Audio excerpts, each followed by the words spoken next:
Labadiena visiems, čia istorijos lentyna, kuri jau senokai peržengė istorijos ribas ir šiandien istorijos lentynoje mes turime naują svečią, naują viešnę, tai yra daktarė Aistė Noreikaitė.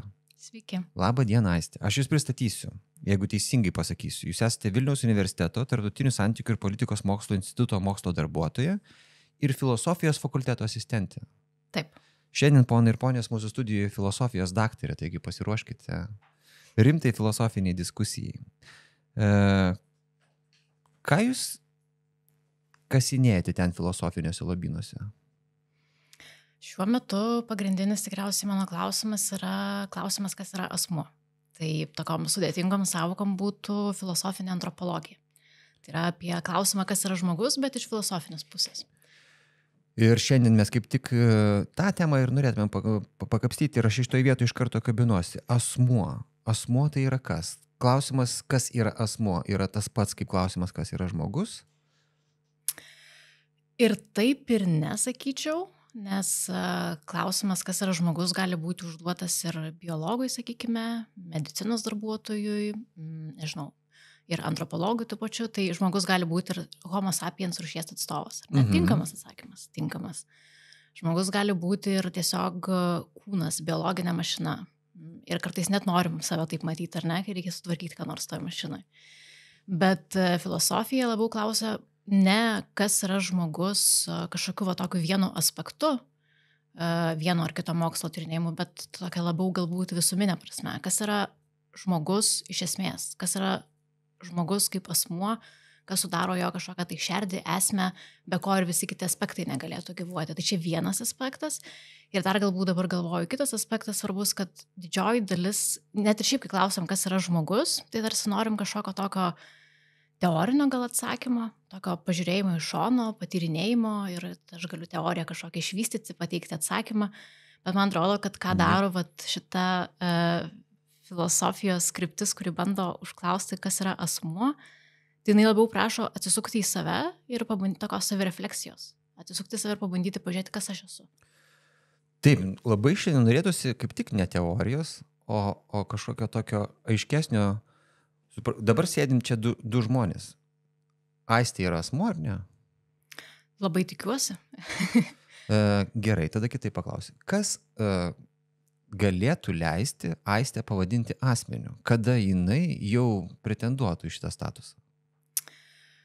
Čia net nežinau ar statusas, bet visų pirma, tikriausiai aš asmeniu tampu ir mane galima matyti kaip asmenį santykyje. Tai gerai, kad mes esame dviese ir kai jūs į mane žiūrite ir matote kažką daugiau negu tik tai kažkokią rudaplaukę, nežinau, filosofijos daktarę arba visus kitus šitos epitetus, kuriuos galima man prikabinti, bet sako, čia yra kažkas dar daugiau, kažkas, ko aš negaliu galbūt netgi užčiuopti, aš nežinau, kas ta Aistė, kas esi tu. Nes net jeigu visą tą nuimti, visus tos mokslinius titulus, aprangą, išvaizdą, ten ir visą kitą, Aistė vis tiek lieka Aistė, kažkas ją daro Aistė.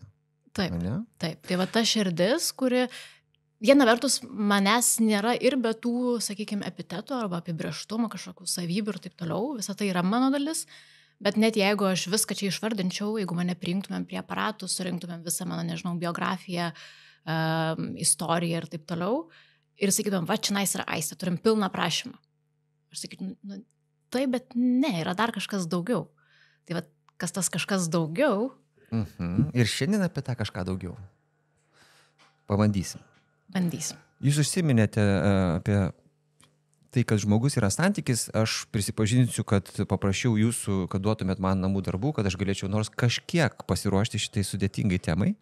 Ir tarp tų namų darbų buvo Roberto Špemano straipsnis pavadinimu Žmogus yra santykis. Jis taip ir sako, ką jis tai turi omenyje? Žmogus yra santykis. Čia sudėtingas labai iš tikrųjų dalykas, bet iš esmės tai yra, kad mes, kai bandom pasakyti, kas yra žmogus, ar netgi kas yra asmuo, mes dažniausiai labai greitai atkrentam į tokį kalbėjimą apie žmogų, arba apie asmenį kaip apie kažkokį objektą. Mes bandom nusakyti kažkokias savybės, psichologinės, asmeninės ir taip toliau. Ir jisai sako, tai mes taip ir apie daiktus galim kalbėti. Ir asmuo yra kažkas daugiau negu tik daiktas. Kaip tada Daiktą galima patraukti, galima jį ignoruoti, galima su jį... juo ką nori gali daryti.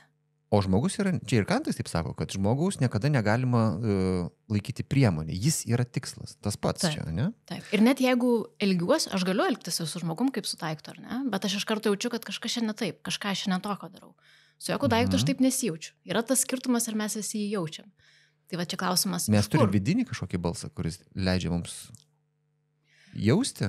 Kantas sakytų vidinį balsą, personalistai sakytų tikriausiai, kad čia ne tiek vidinis balsas, kiek tai, kad aš kitame jau pamatau va tą kažką daugiau. Tasai santykis leidžia man pamatyti, užčiuopti, kad už viso to išoriško pavidalo yra kažkas daugiau. Nu gerai, pasikapstykim čia. Aš truputėlį pamėginau pavartyti šitą ir radau, pavyzdžiui, kur Platonas rašo, kad norint filosofuoti reikalingas dialogas, norint turėti dialogą, reikia turėti draugą. Tai yra, jam filosofija be kito žmogaus yra neįmanoma. Lygiai taip pat, kaip norint draugauti, reikalingas draugas. Tu norėtum būti draugas, bet kol neatsiranda kitas žmogus, kuriam tu galėtum būti draugas ir kuris tau galėtų būti draugas. Draugystė yra neįmanoma. Čia apie tai. Tasme, kad aš tampu kažkuo, kai yra kitas. Draugų tikrai ir asmenių irgi tikrai. Todėl, kad iki tol, kol nėra kito, viskas, kas yra aplinkui, yra tik tai, galima sakyti, mano paties tęsiniai. Viskas yra tik tai priemonė man. Man kaip patogiau, kas man duoda daugiau naudos, kas man duoda daugiau malonumo, kas man duoda daugiau mano kažkokių interesų patenkinimo. Bet tos tik atsiranda kažkas, ko aš nebegaliu paversti, kaip jūs sakėte, ar ne, ir Kantas sako priemonę, arba ko negaliu laikyti tiesiog daiktų, atsiranda visai kitoks santykis. Visiškai kitoks santykis. Tai va tas visiškai kitoks santykis ir yra jau to asmeniško santykio pradžia ir jinai manoma tik tai susitikus kitą asmenį. Iki tol esu aš vienintelis pasaulio centras. O čia staiga atsiranda dar vienas pasaulio centras ir aš jau turiu kažkaip kitaip elgtis, negu kad galėčiau elgtis su stalu, ten, nežinau, stiklinė spinta ar kažko tai daro.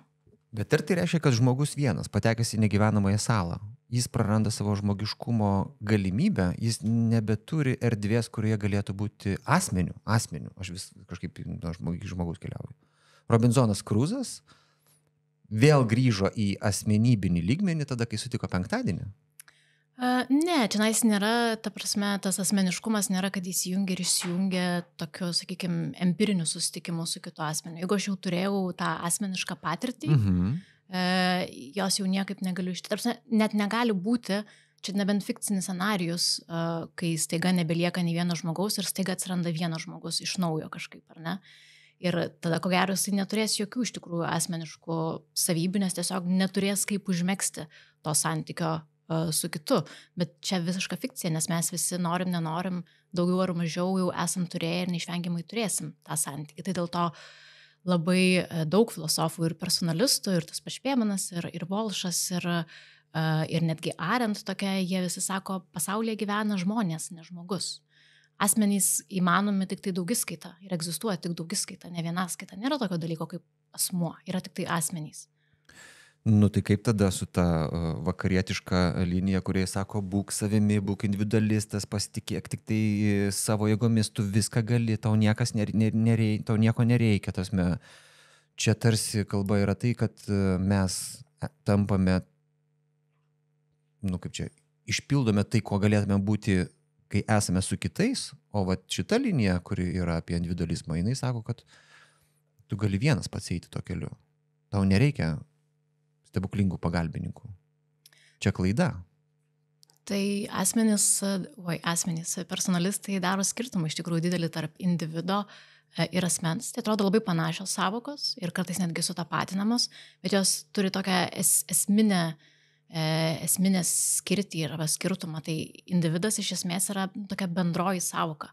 Aš esu individas, jūs esate individas. Bet, kai aš išgirstu, man vis laiką supurto dėl to, kad man atrodo, kad tas žodis vis paverčia mus kažkokiais varžtelis. Kažkokiam sukasi smagratis ir tu esi tiesiog tik varžtelis ir tau kažkas primena. Žiūrėk, tu esi individas, kuris ten yra kaip ir visi kiti. Taip. Nuasmeninimas čia yra. Nuasmeninimas ir suvienodinimas, tuo tarpu asmuo visą laiką referuoja, parodo į kažką, kas yra unikalaus. Jūs esat Robertas, aš esu Aistė, mes abu esame asmenys, bet absoliučiai skirtingi ir nesulyginami ir nepakeičiami.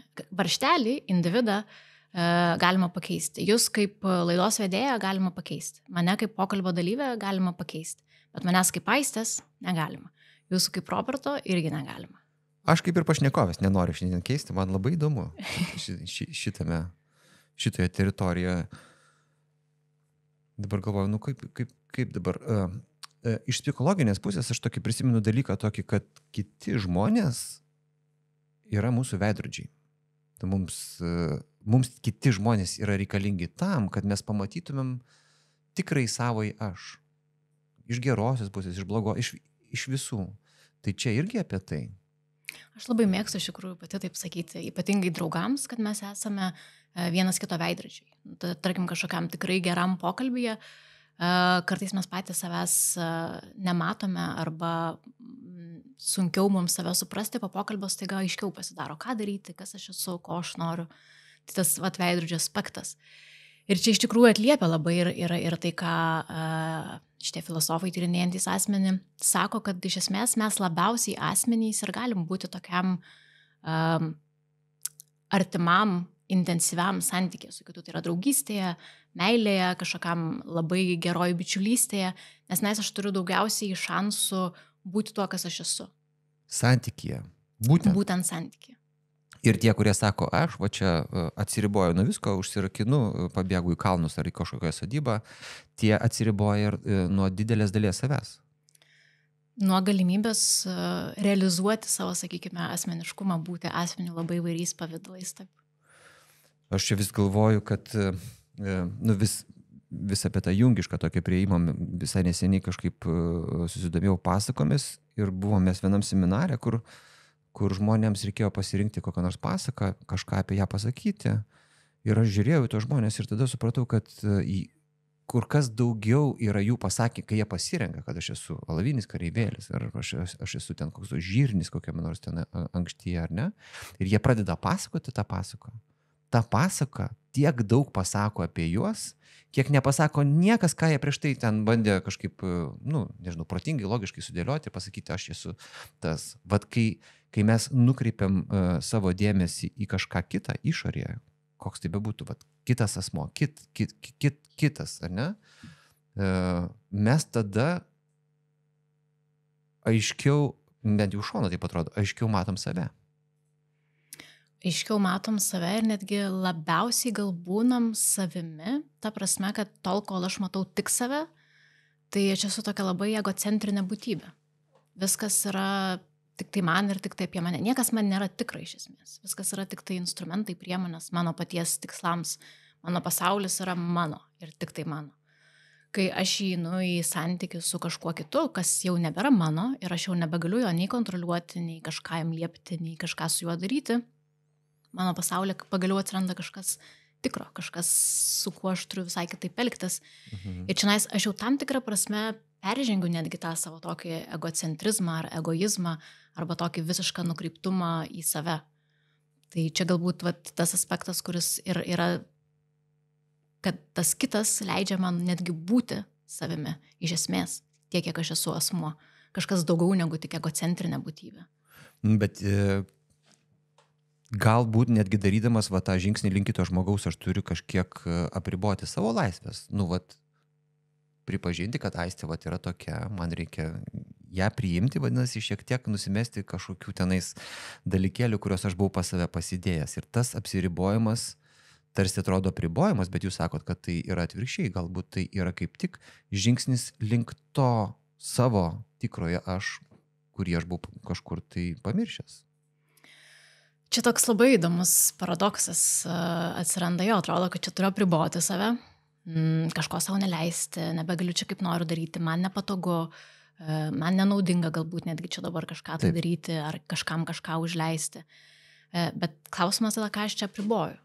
Nes man atrodo, kad tai, ką aš čia apriboju, tai tokį savo grinai instinktyvų, biologinį, egocentrišką buvimą. O ką aš čia išlaisvinu? Aš išlaisvinu tą galimybę būti kažkuo daugiau negu tik tai.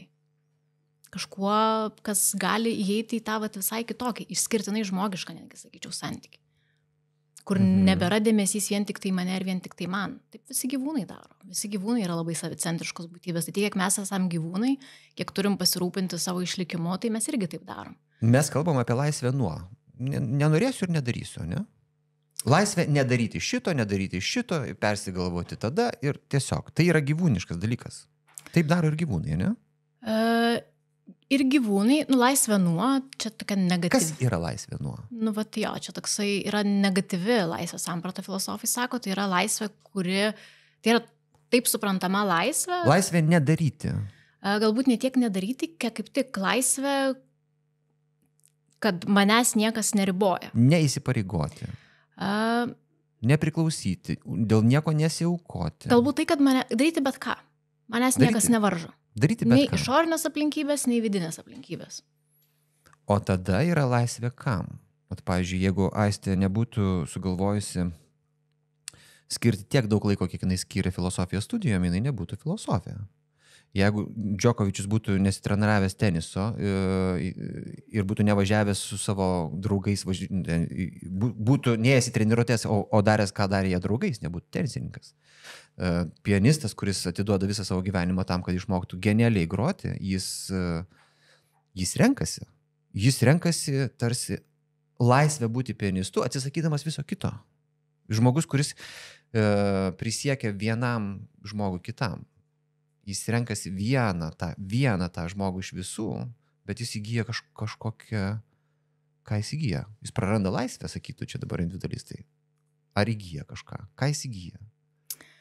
Laisvė, kam labiau kalba apie įgalinimą, aš gal taip sakyčiau, kad laisvė nuo, jinai nepasako, kaip aš esu laisvas, ką aš su to laisvę galiu daryti. Nes sako, tu esi neribotas, ką nori tą daryk. Laisvė, kam labiau pasako, kaip aš tą laisvę galiu realizuoti ir kam jinai mane įgalina. Tai šiuo atveju, sakykime, įgalina siekti labai aiškaus užsibrėžto tikslo. Nedaryti bet ką, kas man šauna bet kuriuo momentu. Pianistas netaptų pianistu, jeigu jisai, nežinau, ten po kiek valandų kasdieną nedarytų to paties dalyko, kuris tikrai nėra visą laiką malonus, tikrai nėra visą laiką patogus, tikrai reikalauja daug kažkokių tai ir pastangų, ir aukų netgi gyvenime, bet jisai parodo kažką, ką žmogus gali, kai jisai sugeba peržengti tokius savo, sakykime, momentinius potroškius, poreikius ir koncentruotis į vieną kažkokį tikslą. Ir čionais jisai yra laisvas, bet jisai yra laisvas tokia prasme, kad jisai paklūsta savo. Jisai turi kažkokią tai mintį, turi kažkokią idėją, turi kažkokį tikslą ir jam jau tuomet visi tie tokie tik tai momentiniai poreikiai, norai ir taip toliau nebėra tokie svarbus. Jam yra svarbu tai, ką jo protas jam sako, kad jisai iš tikrųjų nori būti, kaip jisai nori save realizuoti, kuo jisai nori būti, ką jisai nori daryti. Tai va tas paklusimo savo momentas, arba autonomijos sąvoka, ar ne? Autonomos, tai yra iš senovės graikų pats sau leidžiu įstatymus. Kas tas aš, kuris leidžia, tai kas mes galim būti daugiausiai. Tai bet aš jų laikausi, ne? Tasme, aš ir laikausi. Kaip vidinės ašies tokios, kad kitaip net negali būti mano pasaulyje. Taip. Tai čionais dar kitas momentas, ar ne? Kai dabar sakot vidinė ašis, tai kas čia atsiranda kažkoks tikrai asmenybės vientisumas, ar ne? Aš jau matau pavidalą, kuris nėra vien tik kūniškas pavidalas, aš matau tam tikrą testinumą to paties asmens. Ir turbūt kiti žmonės, tokius žmonės pastebi, jis sako, jis sėdi savo rogėse, važiuoja savo vežime, jis atrado tai, kas yra jo. Čia apie tai? Dar apie tą įsipareigojimą, aš prisimenu, čia kažkada Simonas Čelutka buvo, mes kalbėjom su juo apie pasiaukojimą ir ten buvo tokia mintis jo. Ne jo, jis gal, man atrodo, Kaną citavo, kad žmogus iš esmės yra tai, dėl ko jis galėtų pasiaukoti. Tai mes vėl kalbam apie tą patį santykį į kitą. Kad jeigu žmogus neturi dėl ko pasiaukoti, tai tada jisai nieko nemyli. O jeigu jisai nieko nemyli, tai tada jisai nelabai yra asmuo. Tada jisai kaip gyvūnas, kuris rūpinasi tuo, kaip išgyventi ir skaniai pavalgyti. Iš esmės taip. Simas jo, jisai Kaną tyrinėja, bet tas pats Špėmanas, ar ne, bet jūsų minėtas, jisai turi labai gražų sakinį, kuriuo užbaigė vieną savo tekstą.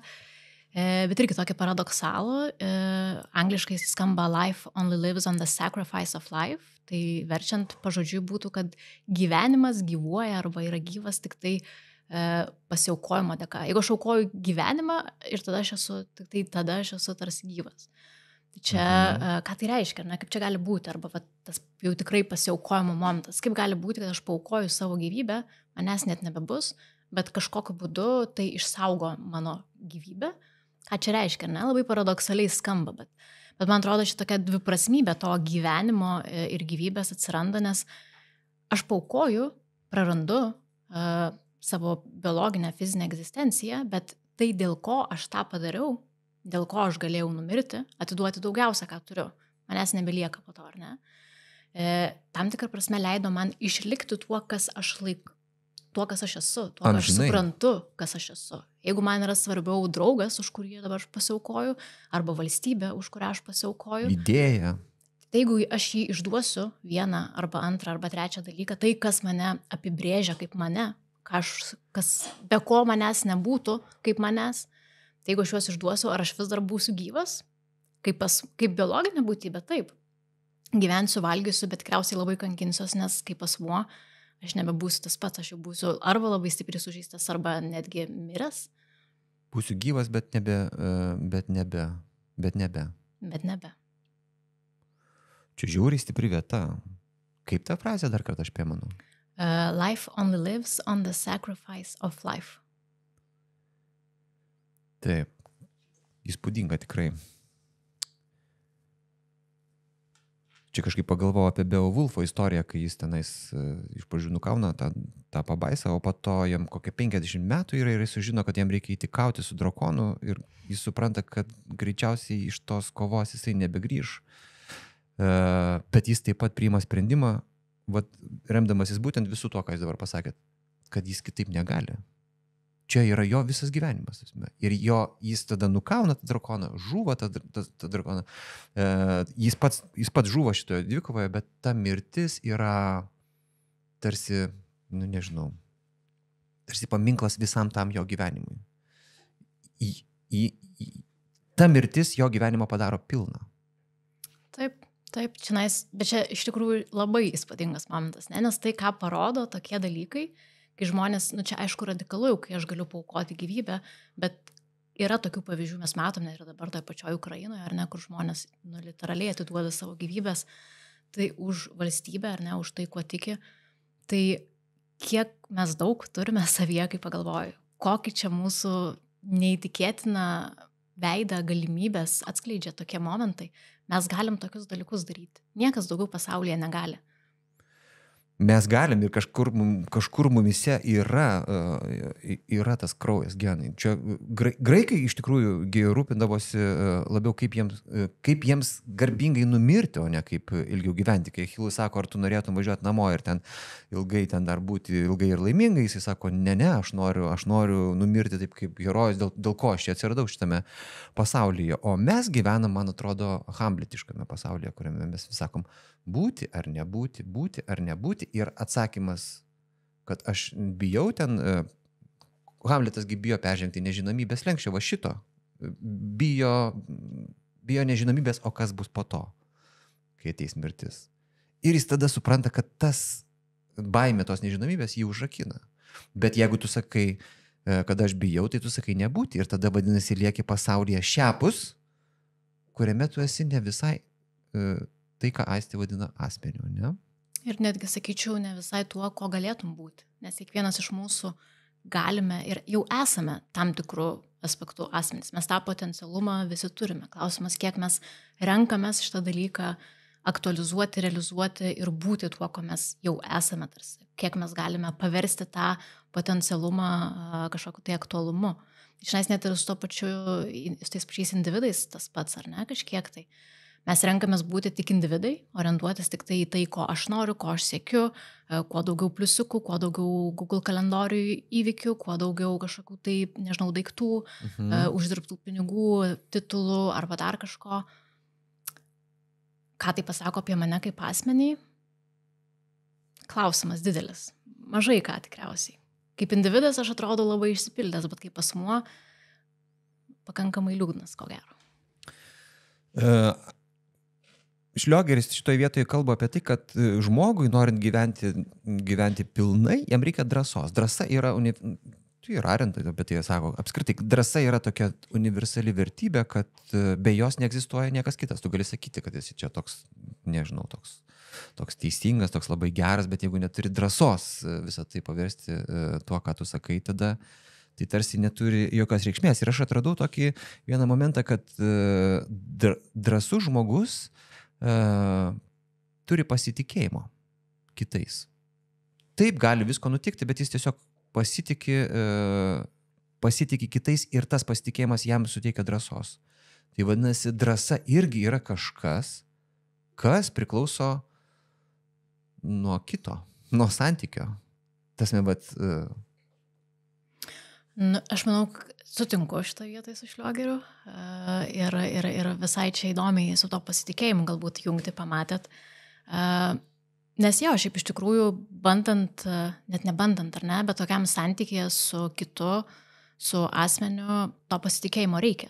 Nes labai baisu, kas taiga yra mano akiratyje ir mano pasaulyje kažkas, ko aš negaliu liepti, negaliu nieko daryti, aš nežinau, ką tas žmogus darys. Ir tas pasitikėjimas čia gal net keliais aspektais svarbus. Viena vertus, aš nežinau, aš negaliu pažinti tos asmens iki galo. Aš negaliu matyti pasaulio jo akimis, negaliu žinoti, ką jis galvoja, ką jisai darys, kaip jisai darys. Man yra nepažįstamas dalykas. Ką aš galiu daryti, aš galiu tik pasitikėti.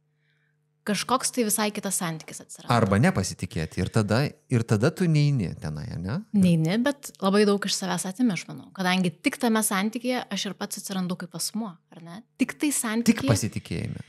Tik pasitikinčiam asmeniškam santykyje aš irgi galiu būti kažkas daugiau negu gyvūnas, ar ne? Būti asmuo, realizuoti save, įeiti į santykį, mylėti, būti draugas, kažką tai aukoti, kažką tai gauti, kažkuo tapti.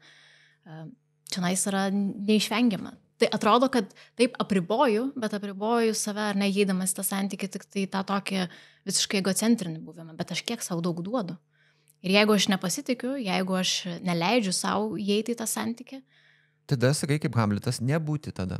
Tada nebūti. Nebus jokių santykių dėl to, kad aš ten nepasitikiu tai žmonėmis, jie gali mane įskaudinti ir padaryti, bet aš tada užsidarau ir nuo meilės, ir nuo visko. Taip, nors aišku, čionais, kad reikia pasitikėjimo ir kad tam reikia drąsos, tai tikrai, nes aš niekada, kaip sakau, nežinau, ką tas kitas žmogus darys. Ir jisai gali manęs nematyti, ar ne, kaip asmens. Aš niekada nežinau. Aš nežinau, kaip jisai su manimi elgsis. Aš pasitikiu juo, kad jisai ir manyje matys asmenį. Ar jis taip darys? Nežinau. Čia, pavyzdžiui, galbūt dėl to, kodėl mus taip žaidžia, tarkim, melas. Ką pasakė, tai pasakė. Čia tik žodžiai. Bet ne žodžiai, ar ne? Jeigu man kažkas meluoja, aš tai, pavyzdžiui, labai jautri esu tokiems dalykams, atrodo, kad didžiausias pažeminimas. Kodėl? Todėl, kad iš esmės, aš manau, tas žmogus nematė manęs kaip asmens. Jisai norėjo manipuliuoti situaciją, jisai norėjo... Jam jis buvo svarbiau. Aš jį priėmiau kaip žmogų, aš jo pasitikėjau, aš įėjau į santykių, kuris reikalauja jau tokio abipusio atsigręžimo vienas į kitą, abipusio matymo, abipusio leidimo būti ir nebandymo kažkaip tai kažką tai kaip su daiktu elgtis, ar ne, su tuo kitu. O kitas su manim pasielgia kaip su daiktu. Kaip su daiktu. Čia mumis neša į dar vieną teritoriją, kur irgi buvo namų darbuose sudėliota ir ten buvo iš tikrųjų nuostabus motyvas, apie kurį aš po to labai ilgai galvojau, kad žmogus yra, čia Roberto Špėmano irgi mintis, kad žmogus yra būtybė, kaip ir daugybė būtybių šitame pasaulyje, bet jinai skiriasi nuo kitų būtybių tuo, kad jinai gali pažadėti ir pažadą ištiesėti. Apie tai pakalbėkim. Taip, tai ten Špėmanas sako, kad pažadas irgi yra toks momentas arba toks dalykas, kuris leidžia pasirodyti man kaip asmeniui, sakykime. Kai aš pažadu, ką aš darau, kai aš pažadu. Aš sakau, pavyzdžiui, nežinau, prieš kelias dienas sakiau, aš ateisiu iš tą pokalbį. Pažadėjau, kad ateisiu. Aš kažkodėl buvau tikras 100% ir vakar vakare pagalvojau, gal reikėtų parašyti kažkokią žinutę, priminimą, bet pagalvojau, mesgi susitarėm. Aš buvau tikras, kad jūs ateisite. Bet aš galėjau neateiti. Galėjot. Galėjau paskambinti ir sakyti, ai, blogai jaučiuosi, neateisiu. Arba galėjau net nepaskambinti ir neateiti. Bet aš pažadėjau. Tai ką aš čia padariau, nepaisant to, kaip aš jausiuos, už tų kelių dienų, nežinodama, ar aš norėsiu, ar nenorėsiu, ar man tas bus naudinga, ar nenaudinga, gal aš persigalvosiu, aš pasakiau, kad aš būsiu. Ir čia toks įdomus momentas, kad ko irgi gyvūnai negali daryti, aš padariau save laisvą nuo viso to, kaip aš jausiuos ir ką norėsiu ar nenorėsiu daryti po kažkiek dienų. Aš pasirodžiau kaip tokia būtybė. Jūs įsipareigojate. Aš įsipareigojau ir aš pasirodžiau kaip ta, kuri ir tada galvoju taip pat, ir nesvarbu, kaip galvosiu po kažkiek tai laiko, aš galėsiu padaryti taip, kaip aš pasakiau. O jeigu jūs būtumėt neatėjusi, kurioje vietoje čia lūžis būtų buvęs didesnis? Nu, aš būčiau turbūt pagalvojęs, kad kitą kartą reikia man čia vis dėlto parašyti kokią žinutę prieš tai, bet jūs būtumėt sulaužusi savo žodį. Aš būčiau sulaužęs savo žodį ir būčiau labai negražiai pasielgus su jumis, todėl kad šitoje vietoje irgi būčiau pasielgus su jumis tikriausiai kaip su daiktu arba kaip su kažkuo, kas esate mažiau negu asmuo, ar ne, nes aš savo būčiau buvusi svarbesnė negu jūs. Netgi tokiam atrodo paprastam dalykė, kad ateik tą valandą, va čionais ir pabūk. Bet ne, aš savo esu svarbiau. Bet čia štai vietoje Kantas pasakytų, kad sąžinės balsas tai kažkur ten yra. Ir net žmogus neperskaitęs nė vienos knygos, jisai žino, kad kažkuriai vietoje pasielgia, negerai. Jis žinotų, jam tas vidinis balsas vis tiek pasakytų, ar ne? Aš tai 100% tikra, kad pasakytų. Tai Kantas sako taip, kad čionais visiškai vidinis balsas, mano protas tas sako. Personalistai sakytų, kad ne tik tavo vidinis balsas, bet ir tavo suvokimas, kad kitas yra asmuo, kuriam tu atsakingasis, su kuriuo tu jau esi tame santykėje, kur tu nebegali bet kaip elgtis. Tai tas balsas galbūt vidinis, bet jisai susijęs su tuo, kad jau yra kitas. Ir tas kitas šitame santykėje gali būti ir turėtų dažnai būti prioritetas prieš to, ko aš noriu ar nenoriu šią akimirką. Čia yra gebėjimas pastatyti kitą pirmiau savęs. Man atrodo, taip, tas yra dalykas, kuris ir skiria mus ir nuo gyvūnų, ir nuo to pačių daiktų, ar ne, kad mes sugebam labai keistą dalyką. Aš sugebu pažiūrėti į situaciją ne tik iš savo perspektyvos. Ne tik iš to, ko aš noriu ar nenoriu, kas man malonu ar nemalonu, naudinga ar nenaudinga, bet ir iš kitų. Iš kito arba iš kitų. Bet ten, mano, tame straipsnėje yra tokia įspūdinga vieta, kad jis kalba, pavyzdžiui, apie žmogaus pažadą, kurį jis duoda žmogui ir tas žmogus, kuriam duotas pažadas, numiršta. Bet pažadas buvo apimantis visą davusiojo pažadą gyvenimą. Ir jeigu tas žmogus, kuris davė pažadą, tada galvoja, tai mirė tas. Ir aš jau galiu to nebedaryti, ar ne? Ir sulaužo pažadą, tai jis praranda dalį savęs. Tas žmogus, kuriam pažadas duotas ir kurio nebėra, jam visiškai nebesvarbu. Tai reiškia, gerai, kitaip, kas svarbiau? Kas yra čia šito atveju svarbesnis? Ar tas, kuris duoda pažadą? Ar tas, kuriam duoda pažadą? Aš manau, kad abiem lygiaverčiai, apskritai visos tos tokios savokos kaip pažadas, ten atleidimas, meilė, santykis, jos visos yra apie santykį. Visos yra jau apie mus, nes nėra asmens, yra asmenys, ar ne? Tai automatiškai viskas yra jau apie mus ir tai, kas kūrė tą mūsų buvimą drauge. Tai jeigu aš sulaužau pažadą, to žmogaus tarsi nebėra, tai aš jau kaip ir jam nebegaliu pakenkti, bet taip, savo aš galiu pakenkti ir pakenkiu, nes aš sumažinu save iki mažiau negu aš esu ir negu galiu būti, ar ne? Aš nebematau to kito asmens kaip tikro. Aš nebeišlaikau to savęs, koks aš esu ir koks buvau, kai tą pažadą daviau. Aš jau nusižengiu ir nusižengiu savo, bet šiandien Sokratui yra tas pasakymas, kad geriau patirti blogą negu daryti blogą. Kodėl? Todėl, kad Kodėl? Todėl, kad aš turėsiu būti visą laiką su tuo blogiečiu, kuris tą blogą darė. Aš niekur nuo jo nepabėgsiu. Aš visą laiką būsiu su, melagiu, išdaviku, žudiku, kad ir ką aš padarysiu, ar ne? Tai geriau vadinasi atvirkščiai būti su žmogumi, kuris visą laiką pažadų laikosi. Ką Tai pasakė, tą ištisi. Gyvenu su to. Su manim aš negaliu suprognozuoti, kaip pasielgs kiti, bet aš žinau, kaip aš pasielgsiu. Čia yra toks dalykas, kad ar ne, nu irgi visi tie filosofai bando parodyti, pasakyti, kaip tas mūsų praktinis gyvenimas veikia. Tai laikas eina vieną pusę į priekį. Mes atgal atsukti laiko negalim. Viskas, ką mes padarom, jau išlieka. Galim sakyti praeitį, bet iš tikrųjų amžinybei. Ir išlieka ir su mumis. Mes esame laikiškos būtybės. Kiek gyvensim, tiek visą tai nešimės kartu. Niekur nuo to nepabėgsim, vadinasi, visą laiką gyvensim su tuo, kuris galėjo tai padaryti.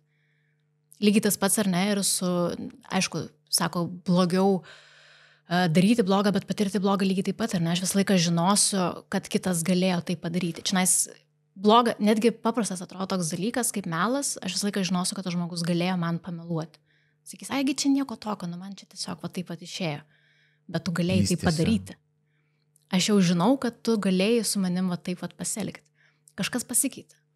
Šitas santykis jau pasikeitė, jis niekada nebebus toks pat. Mes galim kažką daryti, atstatyti, tam yra, pavyzdžiui, atleidimo savoka, tada ar ne. Nu, va, pakalbėkime apie atleidimą, nes ten yra įspūdinga iš tikrųjų vieta apie tai, kad kažkas neištesėjo pažadą, kažkas tave įžeidė, kažkas palaikė tave ne tuo, ko tu esi, bet mes kaip žmonės santykyje turim galimybę pakilti iki dieviško lygmens ir jam atleisti. Ir jeigu tai padarytumėm, ten toliau yra tęsinys, ir tas žmogus priimtų tavo atleidimą, gali būti, kad tą akimirką jis pasikeistų amžinai. Tasme, kad jis tik tai tą akimirką ir suprastų, kad jis padarė negerai. Ir daugiau niekada nebenorėtų. Tasme, tai yra labai sunkiai įmanoma žmonių pasaulyje. Čia tokia biblinė istorija, ne? Kažkokia Dievo teritorija. Bet tuo pačiu, va, tas atleidimo momentas, jis gali mumis kilstelėti iki to, ko mes kažkodėl mesgi galėtumėm ten pakilti. Kodėl ne? Nu, čia gal porą momentų. Vienas dalykas, nežinau, ar čia dieviška teritorija, nes jeigu mes tikrai vien tik tai dieviškos ar angeliškos būtybės, atleidimo nereikėtų. Mes visą laiką elgtumėmės gerai. Čia yra labai žmogiškas dalykas, kad tas atleidimas kaip toks egzistuoja, nes mes klystam, mes kartais būnam blogi, norim ar nenorim, mes turim prigimtį, kuris kartais už mus yra stipresnė, mes tikrai dažnai save statom pirmiau kitų ir neišvengiamai mums to atleidimo reikės visą laiką. Čia jie nėra šitie filosofai kažkokie idealistai ir nebando perkeisti pasaulio, sukurti rojų žemėje. Tiesiog tai nėra, taip nėra. Jie kalba apie gyvenimą toks, koks jis yra ir dėl to čionais tas atleidimas kaip toks yra reikalingas. Atleidimas negali pakeisti situacijos, jisai nieko neatkurs, nesugrąžins tokia buitinė prasme, kas įvyko, jau vyko, bet jisai gali bandyti atkurti patį santykį. Jisai gali, labai gražiai sako Špėmanas, sako, jisai išlaisvina, atleidimas išlaisvina asmenį nuo jo veiksmų padarytų. Nes kai aš matau kitą ir sakau, tu esi melagis, arba, nežinau, tu esi išdavikas, aš jį tarsi prikalu prie jo veiksmų ir sakau, tu esi šitie veiksmai, viskas, daugiau nieko. Bet asmuo... Tu mane vieną kartą jau apgavai. Taip. Aš jau tave žinau, aš tave pažįstu. Taip, bet būtent, čia sako Špėmanas, mes niekada nepažįstam iki galo. Dėl to, kad tai, kas yra asmuo, tai yra kažkokia laisva, gyva būtybė, tas vidinis aš, kuris kiekvieną akimirką gali pasielgti visiškai priešingai. Jis gali imti gailėtis, jis gali daugiau niekada gyvenime nemeluoti, jis gali vėl meluoti, bet mes to nežinom. O dar yra ir, kaip čia, atsipalaidavimas nuo pykčio, neapykantos ir kažkokių visokių degančių iš vidaus jausmų savo skriaudikui. Jeigu jis tave nuskriaudė ir tu jam negali atleisti, tai dega, tai tavo vidus, ne jo.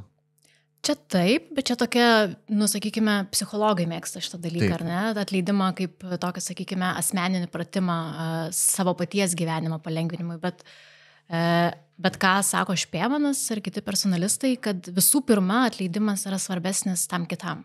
Todėl, kad tam kitam. Tam, kuris padarė skriaudą, tam, kuris kažkuo nusikalto, todėl, kad jisai dabar yra kažkuo mažiau negu galėtų būti. Tai atleidimas jam leidžia vėl būti asmeniu, leidžia jam vėl turėti tą atvirumą, parodyti, kad jis yra daugiau, negu kad leido savo pasirodyti, kad jis yra daugiau negu tik tai tie blogi veiksmai, kuriuos padarė. Ir tik tai aš galiu jam tą galimybę dabar suteikti. Ir vėl iš naujo užmegzti tą santykį, nepaisant to, kad jisai buvo kažkaip perkirstas, kad ten įvyko kažkoks trūkis. Tai atleidimas tokį, taip, jisai ir mane išlaisvina iš tos situacijos, ar ne, iš prisirišimo prie to įvykio, bet kitam ir mūsų santykių kažkokiam tolimesniam, tai yra žymiai svarbiau. Nes šituo atveju vėl, ar ne, čia yra svarbu kitas ir mūsų santykis, o ne tiek aš. Tai mes priimam sprendimą atleisti, galvodami apie kitą. Nu gerai, o dar pakomentuokit čia kokio milijardo žmonių vis pakartojama frazė, kur ir atleisk mums mūsų kaltes, kaip ir mes atleidžiame savo kaltininkams. Aš kai girdžiu šitą, arba kai sakau šitą, aš galvoju, tai tu Dievo prašai, Robertinai, kad jis tau atleistų tavo kaltes taip, kaip tu atleidai savo kaltininkams. Tai jeigu tu, pavyzdžiui, niekam neatleidi, tai tu prašai, kad ir tau jisai neatleistų.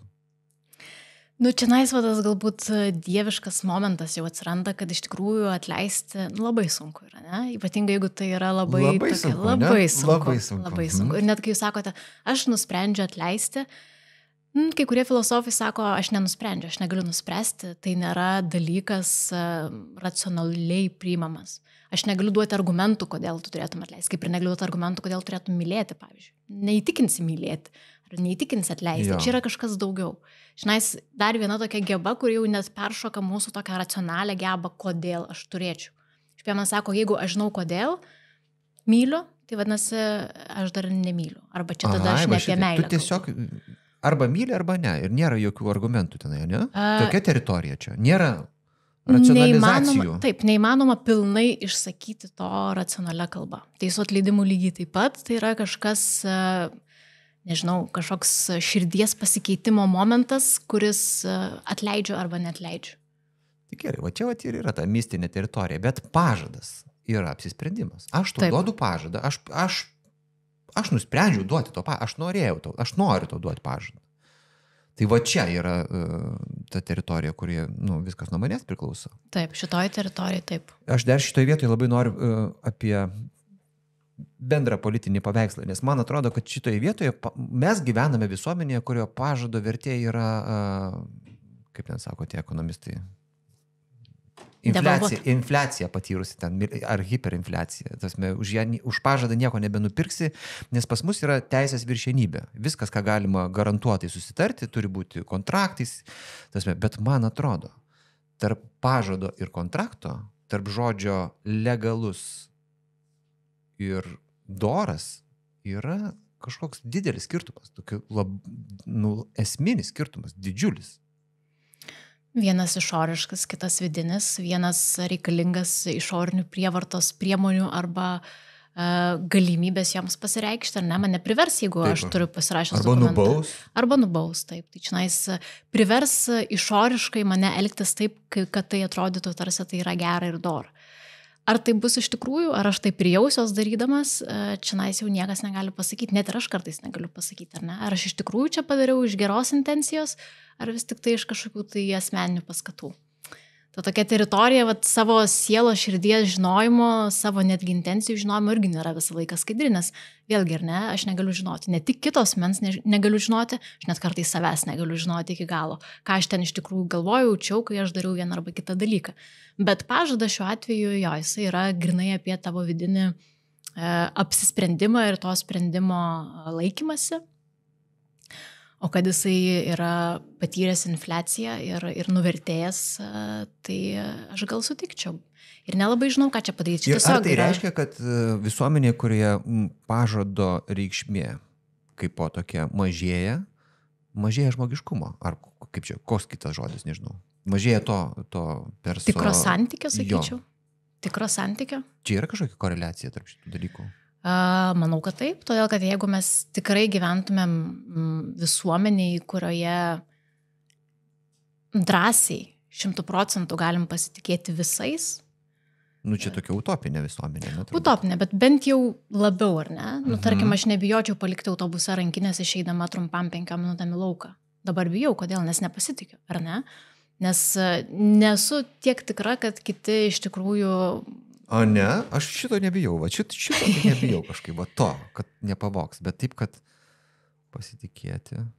Bet vis tiek, ar ne, jeigu kuo platesnės tos ribos, tai tuo vadinasi tas santykis, net ir tarp mažai pažįstamų žmonių, jisai yra asmeniškesnis. Vadinasi, aš labiau pasitikiu, aš labiau matau ir esu tikras arba tikiuosi, kad kiti irgi mane matys kaip tikrą, nes šitie asmenys tyrinėjantis filosofai iš viso sako, kad tas santykis su asmeniu, tai iš esmės yra santykis su tikrovė, ne? Jie kalba čia labiau apie tikrovę netgi, tokią prieimą prie to, kas tikra. Nes iki tol, kol individualistiniam pasaulyje, tai niekas iš esmės nėra tikra. Viskas yra tik instrumentiška, viskas yra suredukuota iki kažkokių tai priemonių man pačiam, bet Taip.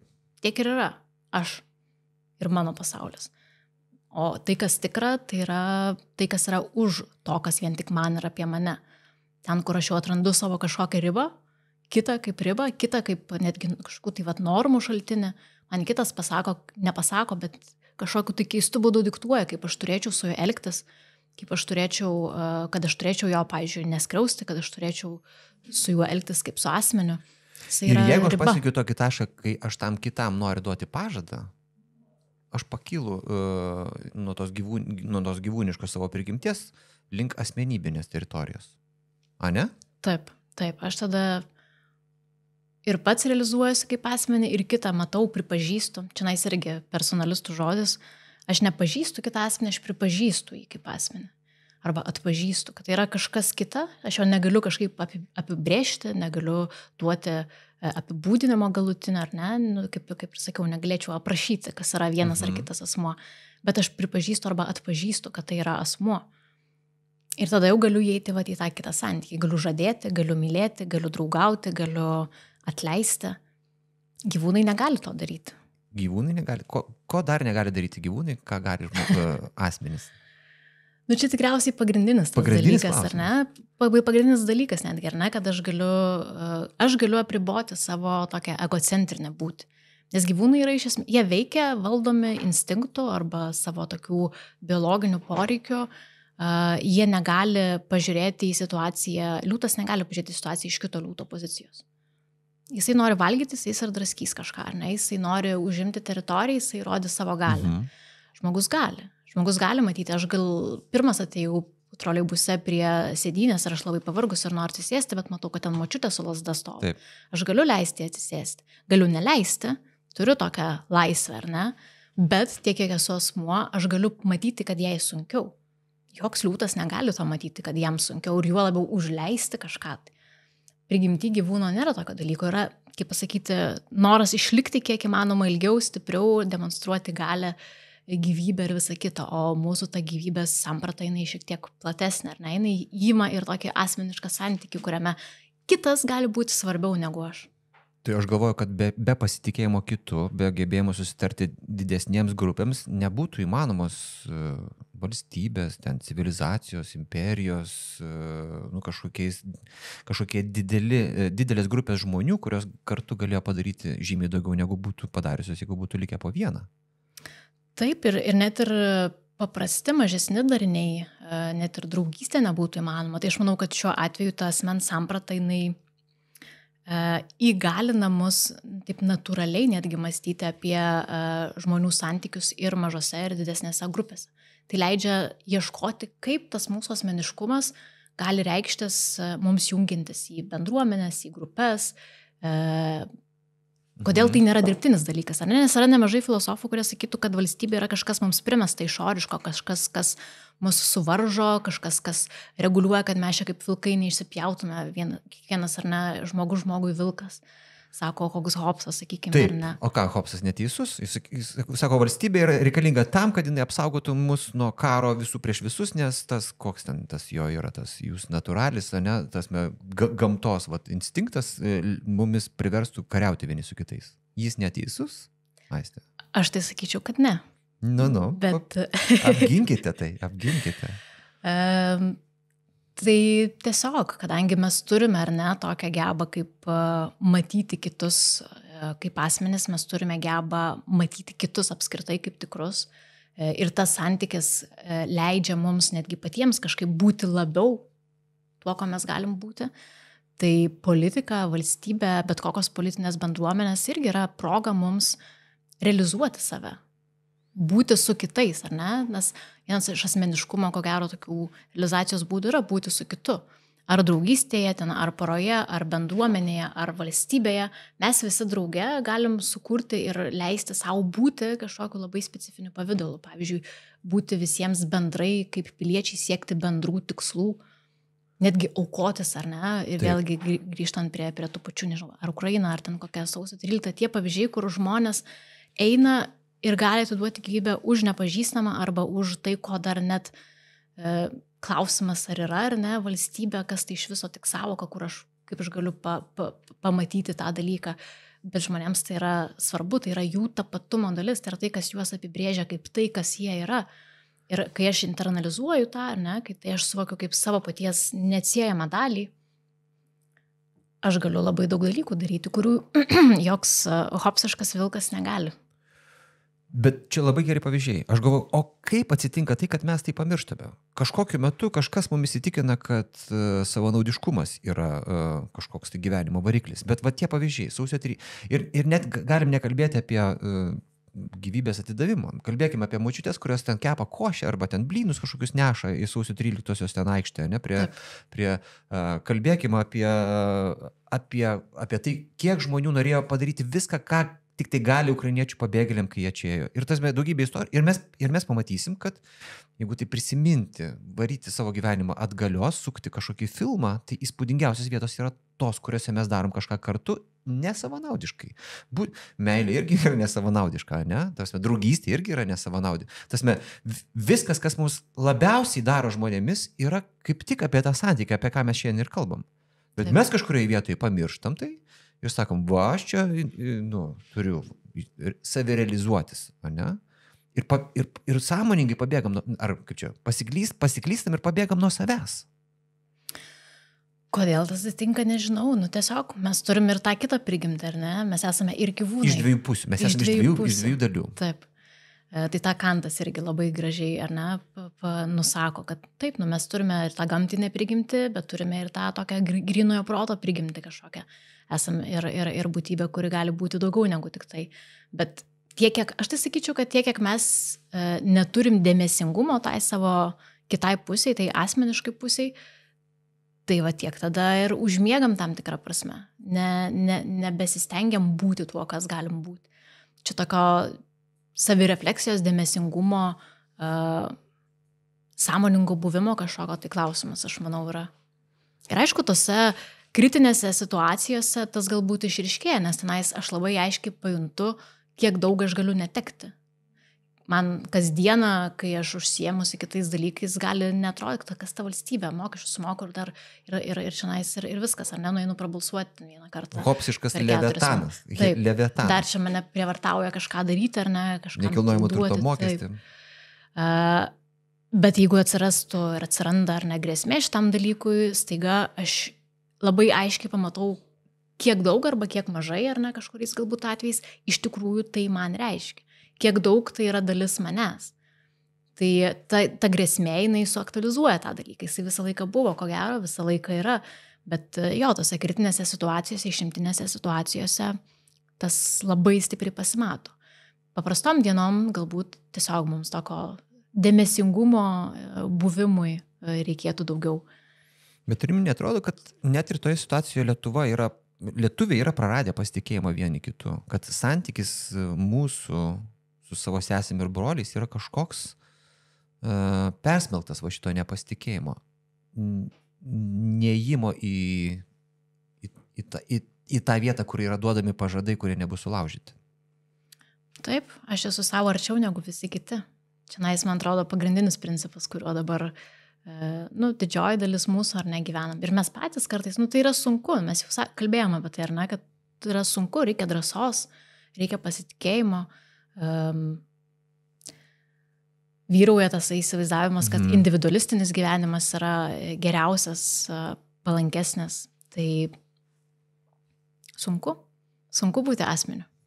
Niekas nesakė, kad lengva. Ir įdomu šitas pasaulis. Buvo namų darbuose dar vienas toks straipsnis apie vaikų auklėjimą, kuris prasideda iš esmės ten tokiu pasažu apie tai, kad jeigu šitame pasaulyje viskas būtų gerai, kaip jis kartais mėgsta apie save sakyti, tai vaikų namai tame pasaulyje neegzistuotų. Kaip pakomentuotumėt? Jo, ten gražus labai tasai tekstas, jisai buvo kaip kalba, man atrodo, sakyta Špėmano, atidarant kažkokius tai vaikų namus. Man tai gal labiausiai iš jo patinka net pats pavadinimas. Jis yra ugdymas kaip įvedimas į tikrovę. Tarsi ugdydami vaikus, jaunus žmonės, mes padedame jiems įeiti arba prieiti prie tikrovės. Tai man kažkaip atrodo, kad šita mintis atspindi tą tokią pagrindinę tų personalistų mintį ir net ir tai, apie ką mes šiandien kalbėjom, kad tas įvedimas į tikrovę ir yra įvedimas arba išmokymas, parodimas, kad mes galime kurti tą asmenišką santykį. Tai yra sugebėjimas tai tikrovė parodyti. Ir yra asmeniškas santykis. Taip, tikrovė yra gebėjimas peržengti, sakykime, tą savo egocentrizmą ir pamatyti kitus.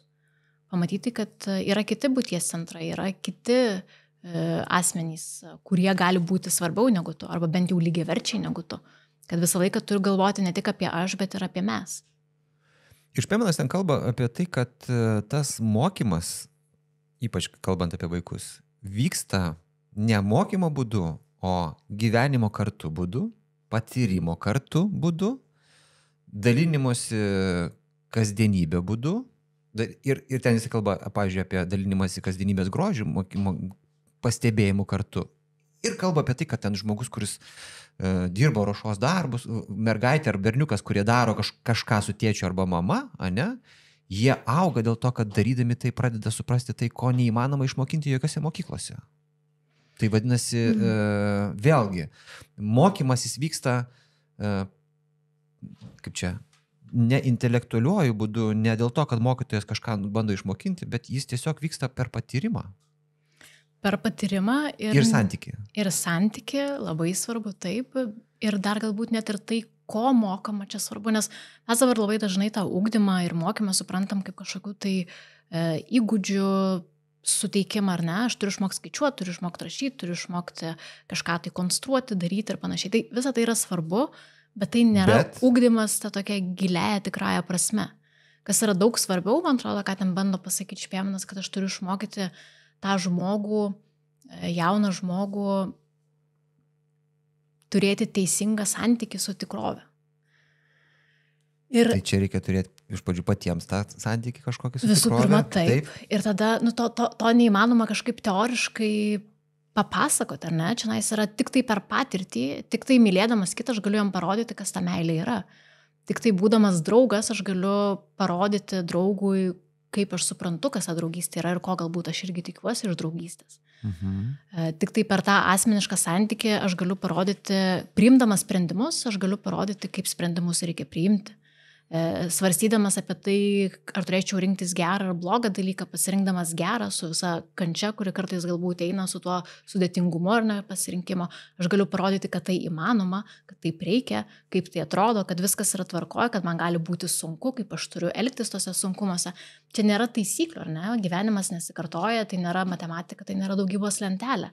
Ir aš negaliu paruošti žmogaus visom gyvenimo situacijom, bet aš galiu paruošti jį ta prasme, kad aš galiu išmokyti, nežinau, suteikti jam, padėti jam išsiugdyti tam tikras savybės, tam tikras santykis su pasauliu, kuriuose jis jau pats galės spręsti, mokės spręsti, turės suvokimą bent jau apie tai, kas gera, bloga, kas yra kitas, kad aš turiu jį atsižvelgti, kad ir kaip man būtų ten sunku ar nesunku, malonu ar nemalonu. Ir iš tikrųjų tai to net ir ne vaikams, tarkim, tam pačiam universitete,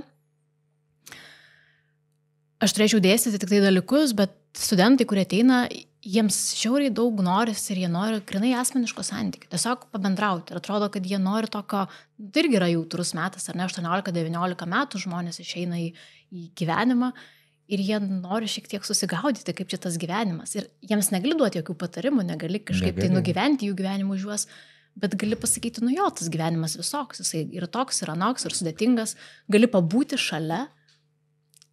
Daugiausia, ko gero, ką gali padaryti, pabūti šalia ir jiems tarsi to ir užtenka, bet tas yra labai svarbu, kad jie nesijaustų galbūt vieni, kad jie jaustųsi išgirsti, kad juos matytų, ar ne, va, tas matymo momentas, kad kitas ir jo svarbus yra išgyvenimai, jausmai, supratimai, nesupratimai, klaidos ir visa kita. Aš tai Špėmano mintį čia suprantu taip, kad jis sako, kad labai įkvepia kitus, kurie nori kažką pasiekti, tie mokytojai, kurie yra tokie. patys iš savęs. Jie ne tai, kad kažką žino, jie tiesiog taip gyvena, bet jie tuo spinduliuoja ir tada norisi juos lygiuotis. Taip, jie įkvepia. Nu, mane irgi, pavyzdžiui, įkvepia labiausiai žmonės, kurie tiesiog kažkuo dega, kažkuo gyvena. Kurie dega. Taip, ir to negali teoriškai išmokti. Gali tik tai ieškoti, kuo tu degi. Kas tave įkvepia, kaip tu nori, ne? Bet tu jau turi pavyzdį, kas galbūt net yra geras gyvenimas, arba kaip reiktų tą gyvenimą gyventi. Apie tos pavyzdžius, ar jie egzistuoja mūsų visuomenė, ar pas mus viskas taip išplaukia, kad nebėra niekaip kaip negali būti, arba niekas negali pasakyti man, kaip aš čia turėčiau. Nes Pemanas rašo, ten labai įdomi tokia vieta yra, kad buvo laikai, kada buvo kažkokie edukaciniai idealai. Ir jis tenais vardina, sako, buvo riteris, pavyzdžiui, ne? Tasme, nu, kad tu turi turėti riteriško kilnumo, nes kitaip tu kas tu toks esi. Džentelmenas. Ir tada jis sako, pavyzdžiui, namų šeimininkė. Tai dabar į moteris, jeigu išgirstų va tokį dalyką, kad namų šeimininkė yra idealas, ne, tai čia gal ir uždarytų mūsų laidą. Bet jis norėjo pasakyti, kad vat, yra vat, kažkoks įsivaizdavimas, nu, va tu matai, kaip mama, pavyzdžiui, ne, yra namuose ir jeigu jinai yra laiminga, jinai yra išsipildžiusi, jeigu jai, nu, čia kaip sakoma, kažkas indus plaudamas galvoja, už ką man tokia koronė, kažkas sako, kokia man laimė, kad aš turiu kam tos indus plauti ir kad mes turim tokią didelę šeimą, ne? Tai tas, vat, kaip čia, į ką lygiuotis šiais laikais? Jauniems žmonėms. Į ką lygiuotis? Nes pas mus vat, yra dažniausiai, ne, čia yra seni laikai, čia viskas jau šitas nebegalioja, o kas galioja? Nu, čia gal keli aspektai. Vienas dalykas, kad taip, šiais laikais nebėra tų tokių išorinių nustatytų daug standartų, kaip turėtų būti. Pagrindinis standartas būk, kuo nori būti, ar ne? Tas yra labai didelė laisvė ir labai didelė atsakomybė. Kaip man nuspręsti, depresija yra įmanoma visuomenėje, kuris sako, kad visi viską gali. Taip. Tu viską gali. Tasme, kas tau yra? Tasme, tu tiesiog viską gali. Ir tada žmogus galvoja, bet, nu kaip? O ką turėčiau tada, ne? O tai kaip, o tai ką? Tai kiek yra dramų ir tragedijų net ir pasirinkti ten ką studijuoti ar kuo būti. Ne? Nu, čia siaubingi išgyvenimai yra. Pasirinkimas dilemas. Taip, nes atrodo, kad sprendžia visą tavo gyvenimą ir tu neturi tų gairių, kurios anksčiau taip socialinė tvarka jas tarsi teikia. Tai, nu, čia irgi galima diskutuoti, čia gerai ar blogai, ta prasme, tą laisvę rinktis ir turėti daugiau laisvės, negu kad tau suteikia tavo kažkokia socialinis sluomas ar kažkas, ko gero, jinai yra pozityvus dalykas, bet tada, man atrodo, didžioji atsakomybė ir krenta ant tų žmonių, kurie ugdo tuos jaunus žmonės. Nes tada, kai tu nebeturi tiek daug išorinių gairių, tu turi labai turėti gerą palaikymą ir gerą santykį su tais, kurie yra šalia tavęs, kurie tau padeda augti, kurie tau padeda išeiti tą pasaulį ir kurie tau turi padėti susigaudyti, tai ką tu gali ir ko tu nori. Kad tu gali viską, tai kaip ir gali, bet tam tikrą prasme esi yra apribotas. Kaip vaikai išmoksta kalbėti, nenuėję į mokyklą. Dėl to, kad jiems labai norisi susikalbėti su artimiausiais žmonėmis. Taip. Ir jie išmoksta. Taip. Tai ir su viskuo taip pat, ar ne? Čia tie artimi žmonės, jie tada turi labai daug duoti, labai daug girdėti, labai daug padėti, labai daug kreipti, leisti tam žmogui kažkaip išmokti jį vaikščioti ne tik fizinę, bet ir gyvenimišką prasme. Tai tada ta atsakomybė dar didesnė. Tas ugdymas ne vien tik tai įgūdžių suteikimo prasme, bet padėjimo surasti savo save yra labai labai stiprus poreikis šito dalyko, man atrodo. Ir mes ne visą laiką galim tą, man atrodo, tas akivaizdu, ne? Kad mes esam per daug užsiėmę, per daug susikoncentravę į savo gyvenimus ir dabar skirti tiek daug laiko kitam yra sunku. Čia dabar stop. Mes visą laiką šiandien laidoje kalbam apie tai, kad žmogus yra santykis, kad realiai yra gyvenimas santykis. Kai mes su kažkuo turim santykį, tai vyksta mūsų gyvenimas tame santykyje, o tada mes sakom, dabar žiūrėkit, aš čia neturiu laiko dabar bendrauti, nes aš turiu savo gyvenimą. Kokį savo gyvenimą? Ten eiti į ten kažkokį ten darbą. Nu, man atrodo, kad kažkaip mums reikia surasti va šitą, kad gyvenimas ir yra ten tame santykyje. Arba nepamiršti tasme. Taip, aš tai, pavyzdžiui, irgi mėgstu labiau užsidaryti savo trobelėje, skaityti, kaip Ciceronas, kai sakytų, jeigu turi biblioteką ir sodą, tau nieko nereikia. O ne? Labai fainai ten.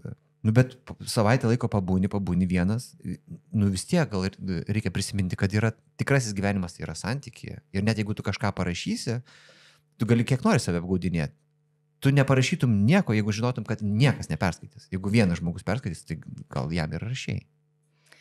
Nu, čia galbūt nėra tai, kad santykis, tai dabar aš turiu visą laiką būti su kažkuo ir kažkam ir savęs netgi nebematyti. Tas santykis, jisai netgi išpėmanas ir sako, gerų draugų aš galiu turėti labai mažai.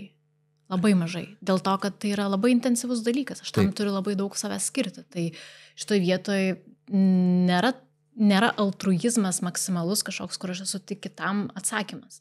Aš savo lygiai taip pat turiu būti svarbus ir svarbus kaip asmuo. Tas savęs aukso vidurio paieškas. Taip, ta savęs realizacija kažkokia, ar ne, jinai irgi yra svarbi, santykis su savimi irgi tam tikras yra svarbus. Bet kartu, ar ne, įtraukiant ir tą santykį su kitais, nes mes nuo kitų nepabėgsim, ar ne? Nu, čia yra utopija įsivaizduoti, kad aš užsidarysiu trobelį ir gyvensiu savo vienas pasaulyje. Tu jau negyveni vienas pasaulyje. Jau daugybė žmonių prisidėjo ir jau esame santykiai, kad mes būtume ir galėtumėm tą trobelę turėti ir joje būti. Tai čia reikia neužmiršti to, kad jau mes gimstame į daugybę santykių, kurie nuo mūsų nepriklauso ir mes jų nesirenkam. Mūsų šeima, mes to nesirenkam, mes turime tai kaip tam tikrą dalyką, kuris jau mūsų įpareigoja. Net ir ta pati valstybė, kiek daug dalykų mes galim daryti, vien dėl to, kad jinai yra ir jinai mums leidžia tą daryti. Mokytis ar ne? Suteikia pagalbą, dar kažką greitą. Daugybė dalykų, kurių nebūtų, jeigu nebūtų. Visa tai irgi yra tai, kas mane tam tikrą prasme jau šiek tiek įpareigoja. Jau yra tas Bet santykis. Įpareigojimas nėra blogai. Ne, nėra blogai. Buvo tokia Harvardo didelė studija, nežinau, kiek ten truko, kokią 80 metų, kada jie paėmė ten antrokus ir trečiokus ir pradėjo pildyti jų gyvenimo anketas. Ir pildė kokią 80 metų, ten keitėsi tos. Ir galutinė išvada buvo, kad laimingi buvo tie, kurie turėjo gerus santykius. Atsakymas į klausimą, kas yra pagrindinis kriterijus, nulemiantis, ar žmogus yra laimingas ar ne, buvo iš 3 žodžių. Atsakymas buvo santykiai, santykiai, santykiai. Tai čionais kažkokas tai filmas su kažkada mačius, dabar neprisiminsiu pavadinimo, bet ten buvo irgi apie jauną vaikiną, kuris iškeliauja iki Aliaskos, ten keliauja, žodžiu, ir panašiai, nori kuo daugiau patirti, pamatyti ir taip toliau. Galų gale ten jau Aliaskoje kažkokių tai uogų prisivalgo ir jau prieš pat mirtį. Jis daugybę patyrė, apkeliavo, pamatė. Paskutinis jo užrašytas sakinys yra, kad laimė yra tikra tik tada, kai ją dalinamas. Tai net ir tuos dalykus, kuriuos aš siekiu tarsi dėl savęs, visai kitaip aš juos išgyvenu, jeigu turiu su kuo pasidalinti ir kažkas džiaugiasi su manim. Atrodo, kad tas kito buvimas ir pasakymas, kad tai tikrai labai tikra, tai ką tu patiri, ką tu pasiekiai, mums yra žiauriai svarbus. Todėl, kad tol, kol esu tik aš vienas, tai tarsi tai nėra iki galo tikra. Kai kitas yra šalia ir su manim tą išgyvena, džiaugiasi mano sėkme, liūdi kartu su manim, kai man nesiseka, kažkokio visai kitokio svorio ar prasmės mano tie patys išgyvenimai, pasiekimai ir visą kitą įgauna. Tai tas santykio buvimas ir mano paties buvimas santykyje, net ir siekiant kažkokių kitų tikslų, jis yra mums labai svarbus. Čia tikrai yra užkabinę, man atrodo, šitie filosofai tokį pamatinį egzistencinį dalyką mūsų, kad mes nesam atomai. Mes esam tie, kurie jau gyvename daugiskaitoje, neišvengiamai. Aš pats jau esu mes. Pirma yra tu, pirma yra mes ir tik tai paskui aš, nes tik tai per tuos kitus ir aš pats atsirandu ir galiu būti ir būti tokia pilniausia prasme. Nu, man atrodo, galim dėti čia daug taškų turbūt. Aišku, kad mes neapsukom čia keletą ratų, bet turbūt nėra atsakymo ant lėkštutės.